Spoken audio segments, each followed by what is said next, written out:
Good morning NEET aspirants. आज हम करेंगे taxonomic category chapter 1 the living world bio class 11। इससे पहले का जो टेक्सोनॉमिक कैटेगरी से पहले का है वो हमने फर्स्ट और सेकंड पार्ट में कंप्लीट कर लिया था। उसमें एक फुल फॉर्म से रह गई थी ICBN और ICZN की। ICBN की फुल फॉर्म होती है international code of botanical nomenclature. ICZN की होती है international code of zoological nomenclature. ये दोनों याद रहनी चाहिए, ये दोनों बहुत बार पूछी गई हैं। और एक लिन्वस जो है उनको हम फादर ऑफ टेक्सोनॉमी कहते हैं। बायनोमियल नॉमेनक्लेचर उन्होंने बताया था और 2 किंगडम क्लासिफिकेशन भी उन्होंने बताया था। हम क्लासिफिकेशन, नॉमेनक्लेचर और साइंटिफिक नेमिंग ये हम लास्ट पार्ट में सीख चुके हैं। आज हम करेंगे टेक्सोनॉमिक हायरार्की। टेक्सोनॉमिक हायरार्की क्या होता है? Arrangement of taxonomic categories in ascending और डिसेंडिंग ऑर्डर। मतलब इन सबको अरेंज करना किस फॉर्म में। जैसे सबसे पहले क्या आएगा? सबसे पहले आएगा स्पीशीज, देन जीनस, उसके बाद फैमिली, ऑर्डर, क्लास, फाइलम और प्लांट्स में डिवीजन एंड देन किंगडम। इन सबको असेंडिंग या डिसेंडिंग ऑर्डर में अरेंज करने को हम टेक्सोनॉमिक हायरार्की कहते हैं। इसमें ये जो मार्क की है ये आप लोगों को भी मार्क करना है। Each category refer to a unit of classification. It represent rank, commonly term as taxon, और इसको प्लूरल क्या कहते हैं? टेक्सा। अब टेक्सोनॉमिक हायरार्की में जो हम as we go higher from species to kingdom, species से किंगडम की तरफ जाएंगे, common character goes on decreasing. Common character decrease होंगे बट जनरल कैरेक्टर्स इंक्रीज होंगे। और जितना जितना लोअर टेक्सा होगा उतनी ज़्यादा उसमें सिमिलैरिटीज़ होंगी। जितना हायर टेक्सा होगा उतनी डिफ़िकल्टी होगी उनमें रिलेशनशिप देखने की, वो उतना कॉम्प्लेक्स होता जाएगा। अब फर्स्ट आता है स्पीशीज़। स्पीशीज़ क्या होता है? वहाँ पर आपको एक डेफिनेशन लिखी हुई मिलेगी। डेफिनेशन में 4 ऑप्शन दे रखे होंगे, उसके बाद आपको बताना होगा कि वो डेफिनेशन किसकी है। जैसे वहाँ पर लिखा है अ group of individual organism with the fundamental similarities, और उसके बाद 4 ऑप्शन दे दिए, स्पीशीज़, जीनस, किंगडम, फैमिली। आपको इन चारों में से बताना है ये किसकी डेफिनेशन थी, तो ये होगी स्पीशीज़ की। ऐसे बाकियों के भी हम जो इम्पोर्टेंट लाइन है वो मार्क कर रखिए, आप लोग भी साथ के साथ मार्क करते रहो। नेक्स्ट है genus. Genus comprise a group of related species which has more character in common. मतलब अभी मैंने बताया था कि जैसे जैसे हम स्पीशीज से किंगडम की तरफ जाएंगे, जो कॉमन कैरेक्टर हैं वो तो कम होते जाएंगे, लेकिन जो जनरल कैरेक्टर्स हैं वो इंक्रीज होंगे। तो ये उसी की बता रहे हैं। Common, more characters in common and comparison to species to other genera. इसमें डेफिनेशन ये पूरा आपको एज इट इज़ याद करना पड़ेगा, क्योंकि इसमें ये लाइन ही लिखी है। ये आप इसको कितना भी समझ लो और इसको याद नहीं करोगे तो नहीं होगा। Next is family. Family has a group of relative genera with the less number of similarities as compare to genus and species. जैसे जैसे हम ऊपर जाते जाएंगे सिमिलैरिटीज कम होती जाएंगी। Families are characterized on both vegetative and reproductive feature of plant species. इसका क्या मतलब है? जो फैमिलीज होती हैं वो किसके बेसिस पे कैरेक्टराइज होती हैं? वेजिटेटिव और रिप्रोडक्टिव फीचर्स के बेसिस पे। Now come to order. Order and higher taxonomic category are identify on based on aggregate of character. Order being higher category, assemblage of families which exhibit a few similar characters. Next है plant families like Solanaceae are included in order Polymonales, mainly based on floral character. ये किस पे based होता है? Floral character पे। इनमें ये जो भी डेफिनेशन है, जैसे ऑर्डर में ज़्यादातर पेपर में पहले भी जो लाइन लिखी हुई आई है वो आई है, वो इसमें आई है dash is the higher category is assemblage of families which exhibit a few characters. अब आपको इसमें बताना होता है कि उसमें जो फिलअप है उसके अंदर क्या आएगा, फैमिली आएगा, क्लास आएगा, ऑर्डर आएगा, ऑप्शन में क्या आएगा। अगर आपको ये एग्जैक्टली याद होगा तभी वहाँ पे याद आएगा, अगर नहीं याद होगा तो आपने कितना भी समझ रखा हो ये याद नहीं आएगा। अब नेक्स्ट हायर कैटेगरी है फाइलम। अब फाइलम में क्या लिखा है? Classes comprise animal like fishes, amphibian, reptile, bird along with the mammal constitute higher next higher category called phylum. ये सारी किस पे बेसिस है? इन सब में कॉमन फीचर क्या है? All of these based on common feature like presence of notochord, सब में नोटोकॉर्ड प्रेजेंट होगा, डोर्सल हॉलो न्यूरल सिस्टम होगा सबका, and are include in phylum Chordata. ये सारे के सारे कॉर्डेटा के फीचर्स हैं। इन केस ऑफ प्लांट में क्या होगा? हमने कहा था कि हम डिवीजन पढ़ेंगे। प्लांट के केसेस में हम लोग डिवीजन बोलेंगे इसको। नेक्स्ट है kingdom. All animal belong to a various phylum are assigned to a highest category called kingdom animalia.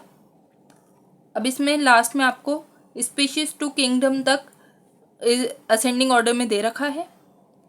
Species, then genus, family, order, class, phylum और डिवीजन और किंगडम। अभी इसमें सबसे ज़्यादा इम्पॉर्टेंट लाइन है लास्ट में जो लिखी है, सेकेंड लास्ट लाइन, ये अभी मैंने बताई। As we go higher from species to kingdom the number of common character goes on decreasing. Lower the taxa more are similarities they share. Higher is the category, more difficult to establish relationship and problem of classification is more complex. ये जो first para है complex तक, ये पूरा का पूरा mark भी करना है और याद भी करना है। उसके बाद आता है ये वाला टेबल। ये टेबल इम्पॉर्टेंट है, इसमें से कुछ ना कुछ डेफिनेटली आएगा, हर बार आता है। ये टेबल एज इट इज़ पूरा का पूरा याद करना है, 2 बार 3 बार लिखोगे याद हो जाएगा। जैसे मैन, अब कॉमन नेम क्या है? मैन। इसका बायोलॉजिकल क्या कहते हैं हम? होमोसेपियन। ये सभी को पता है, फर्स्ट वर्ड इज जीनस। अब ये होमो है तो फैमिली क्या होगी इनकी? होमिनिडी। ऑर्डर होगा प्राइमेटा, क्लास होगी मेमेलिया और फाइलम होगा कॉर्डेटा। उसके बाद आता है हाउस फ्लाई। हाउस फ्लाई क्या होता है? Musca domestica. First word genus Musca होगा। मस्का है तो उनकी फैमिली मस्कीडे हो गई। Order Diptera, class Insecta and phylum Arthropoda. Next is mango. Mango का biological name Mangifera indica, Mangifera, Mengifera, कुछ भी बोल सकते हैं। Next genus, genus is Mengifera, family Anacardiaceae, order Sapindales, class क्या होती है? मैंगो का हम सबको पता है डाइकोटिलेडन होती है। और फाइलम क्या होता है? फाइलम होता है एंजियोस्पर्म। नेक्स्ट आता है वीट। वीट क्या होता है? वीट होता है ट्राइटिकम एस्टिवम। जीनस क्या होता है इसका? ट्राइटिकम। इसकी फैमिली क्या होती है? Poaceae, order Poales and class monocotyledon and phylum angiosperm. ये टेबल आप 2 बार 3 बार लिख के देखो, एज इट इज़ याद हो जाएगा। उसके बाद में आता है टेक्सोनॉमिकल एड्स। टेक्सोनॉमिकल एड्स में क्या आता है? It is use to classify an organism and information gather and store along with the specimens. मतलब इसमें इनके बारे में, कोई भी प्लांट्स के बारे में, एनिमल्स के बारे में, जो भी एक्सटिंक्ट हैं, इन सब के बारे में जहाँ पे क्लासिफिकेशन हो रखा है उन सब की डिटेल्स होती हैं, और कौन से स्पेसिमेंस कहाँ रखे जाएंगे और उन्हें कैसे स्टोर किया जाता है उस चीज़ के बारे में बताते हैं ये। अब ये टेक्सोनॉमिकल एड का फुल फॉर्म क्या होती है? मतलब इनका मतलब क्या है टेक्सोनॉमिकल एड का? इसका ये है प्रोसीजर और techniques which help to store information for taxonomic studies. इसमें फर्स्ट आते हैं हर्बेरियम। हर्बेरियम क्या होता है? Herbarium is a store house of collected plant specimens that are dried, press and preserve on sheet. अब हर्बेरियम शीट पे लिखा क्या क्या होता है? Herbarium sheet also carry a label providing information about date and place of collection. मतलब किस दिन लिया, कहाँ से लिया। English local botanical name, English name होना चाहिए, लोकल नेम होना चाहिए, बॉटनिकल नेम होना चाहिए, फैमिली और कलेक्टर नेम होना चाहिए। ठीक है। अब इसको हम और भी क्या कहते हैं? Herbaria also serve as quick referral system in taxonomical studies. इसमें पहले बुक में, पुरानी बुक में मेंशन था, इस वाली बुक में मेंशन नहीं है। पॉइजन लाइक मर्करी क्लोराइड और DDT use to prevent pathogen attack. मतलब शीट पे इनको थोड़ा थोड़ा स्प्रे करते रहते जिससे कि कोई पैथोजन अटैक ना हो और ये शीट्स खराब ना हो। नेक्स्ट है बॉटनिकल गार्डन्स। बॉटनिकल गार्डन्स का भी पर्पस यही है, आइडेंटिफिकेशन और x-to conservation of endangered species. अब इसमें बॉटनिकल जो फेमस बॉटनिकल गार्डन्स है ये 3 है, ये तीनों याद रहने चाहिए। जैसे पहला है क्यू जो कि इंग्लैंड में है, Indian botanical garden Hovra India में है, national botanical research institute Lucknow में है। ये तीनों बुक में मेंशन है, ये तीनों आने चाहिए। बाकी नेक्स्ट है museum. Museum have a collection of preserved plant and animal species for study and reference. Museum हम लोगों ने सभी ने देख रखा है म्यूजियम कैसा होता है। वहाँ पे सारी सबके एनिमल के, प्लांट्स के, इनके स्पेसिमेंट्स होते हैं। जो इंसेक्ट्स हैं उनको कैसे रखा जाता है, इंसेक्ट्स को हम प्रिजर्व करते हैं इंसेक्ट बॉक्स में। कैसे, पहले कलेक्टिंग, फिर किलिंग, फिर पिनिंग। सबसे पहले ये सीक्वेंस भी याद ऐसे ही रहना चाहिए। सबसे पहले आएगा collecting, then killing, then pinning. Last to last year इसका सीक्वेंस आया था। बाकी पढ़ना पूरा ही है। जो इम्पॉर्टेंट है, बहुत ज़्यादा इम्पॉर्टेंट है, जो लगा डायरेक्ट लाइन आ सकती है वो लाइन मैंने हाईलाइटर से मार्क की है। बाकी भी मार्क है वो आप लोगों को दिख रहा होगा, वो एज इट इज़ मार्क करो और उसको रीड भी करना है बाद में।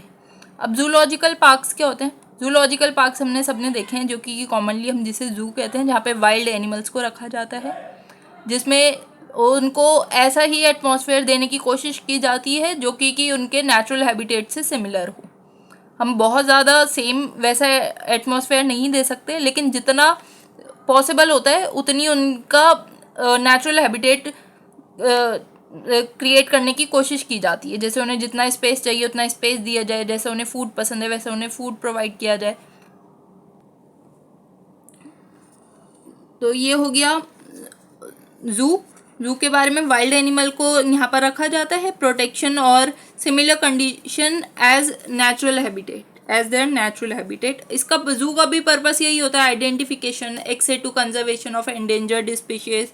और यहाँ पे क्या होता है, और एक फ़ायदा होता है टूरिस्ट अट्रैक्शन, जिससे कि थोड़ा सा इनकम में भी हेल्प होती है, और to study food and habit of the behaviour, to study food habit and behaviour. इनके बारे में, जैसे हमें कैसे पता प्लांट का बिहेवियर कैसा होता है, वो एग्रेसिव होता है, एनिमल का बिहेवियर कैसा होता है, कौन सा एनिमल एग्रेसिव होता है, कौन सा नहीं होता। ये सारी चीज़ें हमें उनको जू में लाने के बाद, उनको जब हम उनके बारे में हम पढ़ना शुरू करते हैं, उनके बारे में हम रिसर्च शुरू करते हैं, जो उनकी हैबिट्स हैं उनको नोटिस करना स्टार्ट करते हैं, उसके बाद ही हमें पता चलता है कि उसका हैबिट क्या है, उसका बिहेवियर क्या है, उसको फूड कैसा पसंद है। ये सारी चीज़ें, ये सारी हमें जूलॉजिकल पार्क और जू की हेल्प से होती हैं। उसके बाद आता है की क्या है? की is the another taxonomical add used for identification of plant and animal based on similarity and dissimilarity। की क्या है? ये भी एक तरह से टेक्सोनॉमिकल एड ही है, जो कि इंफॉर्मेशन देता है, जहाँ से हमें इंफॉर्मेशन मिलती है। यहाँ पे क्या करते हैं, the key are based on contrasting character generally in pair called couplet. यहाँ पे जो भी चीज़ें हैं वो सारी कपलेट्स में मिलती हैं, और एक को हम रिजेक्ट करते हैं, एक को हम एक्सेप्ट करते हैं। जिसको भी हम एक्सेप्ट करेंगे सारी की सारी लीड की तरह काम करते हैं। ईच स्टेटमेंट इन की इज कॉल्ड लीड। अब ये जो की होती है, key are generally analytic in nature, ये वाली लाइन पहले भी आई है, उसमें पूछा गया था कि keys are generally in dash in nature, तो उसमें हमें बताना था कि एनालिटिकल था, और भी 2-3 ऑप्शन थे, तो उसमें आपको ये ऑप्शन देना पड़ेगा, नहीं तो वहाँ आएगा जनरली एनालिटिक इन नेचर, और वहाँ पर आपको बताना होगा कि किसका होता है ऐसा नेचर। की का होता है, म्यूजियम का होता है, बॉटनिकल गार्डन का होता है, ऐसे आपको 4 ऑप्शन दे रखे होंगे। नेक्स्ट है flora, manual, monographs, catalogue are some other mean of recording description. Flora क्या होता है? Flora contain actual account of habitat and distribution of plant in a given area. पहले ये लाइन आ चुकी है, वहाँ पे सिर्फ इतना लिखा हुआ था, dash contain the actual account of habitat and distribution of plant of a given area, और उसमें हमें बताना था कि ये किसका है। फ्लोरा, मैनुअल, मोनोग्राफ और कैटलॉग 4 ऑप्शन दे रखे थे। तो ये एज इट इज़ हमें पैराग्राफ याद करना है, 2-3 बार पढ़ोगे वो याद हो जाएगा। This provide the index to the plant species. Found in particular area. Manual क्या होता है? Manual are useful in providing information for identification of name of species found in area. अब मैनुअल में और फ्लोरा में क्या डिफरेंस हुआ? जो फ्लोरा है उसमें कुछ डिटेल होती है, बहुत ज़्यादा डिटेल में नहीं होता। जो मैनुअल होता है वो डिटेल डिस्क्रिप्शन होता है। अब मोनोग्राफ क्या होता है? Monograph is information of any one taxa. Last में लिखा है monograph contain information on any one taxa. Catalogue क्या होता है? Catalogue is the listing of all species in area in order और अल्फाबेटिकली। ये बुक में मेंशन नहीं है, लेकिन ये पहले इसमें कैटलॉग मेंशन किया हुआ है, तो इसके बारे में एक लाइन आ सकती है। ये एनसीईआरटी क्वेश्चन में 2 क्वेश्चन है। क्वेश्चन नंबर 5 में बताना है हमें कि कौन सा करेक्टली लिखा हुआ है। करेक्टली सेकंड वाला लिखा है। क्यों? क्योंकि फर्स्ट रूल हमने पढ़ा था कि फर्स्ट वर्ड हमेशा कैपिटल होगा और सेकंड हमेशा स्मॉल लेटर्स में होगा। और दूसरा फर्स्ट वाले में क्या गलती है? फर्स्ट वाले में गलती है कि उसमें सेकंड वर्ड भी कैपिटल लेटर्स में लिखा हुआ है, तो इसलिए वो रॉन्ग है और सेकंड वाला राइट है। क्वेश्चन नंबर 7 है। 7 में हमें बताना था कि कौन सा ऑर्डर करेक्ट है। इसमें से बीच के मिसिंग हो सकते हैं, डेफिनेटली हो सकते हैं, पेपर में भी ऐसे आएंगे। तो इसमें जो मिसिंग है वो कोई बात नहीं, उसके बाद का जो नेक्स्ट आएगा वो देखो। तो इसमें फर्स्ट क्या है? Species, then genus, then order, then phylum. Order के बाद ही फाइलम आएगा, उससे पहले नहीं आएगा। जो बी है उसमें क्या गलती है? बी में जीनस पहले लिखा हुआ है, स्पीशीज बाद में लिखा हुआ है। जो ए है उसमें क्या है? ए वाले में स्पीशीज तो है, लेकिन उसमें जब हमें ऑप्शन में जीनस भी दे रखा है थर्ड में, तो हम उसको भी कंसिडर करेंगे, हम डायरेक्ट ऑर्डर पे नहीं जाएंगे। फर्स्ट सीक्वेंस हमेशा यही रहेगा। सबसे पहले क्या आता है? सबसे पहले आता है स्पीशीज। स्पीशीज के बाद क्या आता है? स्पीशीज के बाद आएगा जेनस, देन फैमिली। उसके बाद क्या आएगा? फैमिली के बाद आएगा ऑर्डर, फिर आएगा क्लास, फिर आएगा फाइलम, फाइलम और डिवीजन, फिर आएगा किंगडम। ऑर्डर यही रहना चाहिए। अगर बीच में से कोई मिसिंग है तो उसका जो नेक्स्ट है वो आएगा। अगर 3 में से बताना है कि कौन सा करेक्ट है तो सी वाला करेक्ट है। वैसे ए भी करेक्ट है। ए में भी स्पीशीज के बाद ऑर्डर है, ऑर्डर के बाद फाइलम है, फाइलम के बाद किंगडम है। इनमें जो इनकरेक्ट है वो बी है, क्योंकि उसमें जीनस के बाद स्पीशीज दे रखा है। वीडियो अच्छा लगा हो तो like my video, subscribe my channel, और अगर कोई डाउट है कमेंट सेक्शन में पूछ सकते हो। और अगर किसी चीज़ से रिलेटेड कोई और टॉपिक चाहिए तो उसके लिए भी आप पूछ सकते हो, वो आपको नेक्स्ट वीडियो में मिल जाएगा। इससे पहले के जो 2 पार्ट हैं वो थोड़े छोटे थे, बट वो पार्ट 1 पार्ट 2 पहले, इससे पहले वो देखने हैं। उसके बाद ये है, ये हमारा फर्स्ट चैप्टर कंप्लीट हो गया, इसके बाद हम करेंगे सेकेंड। Thank you.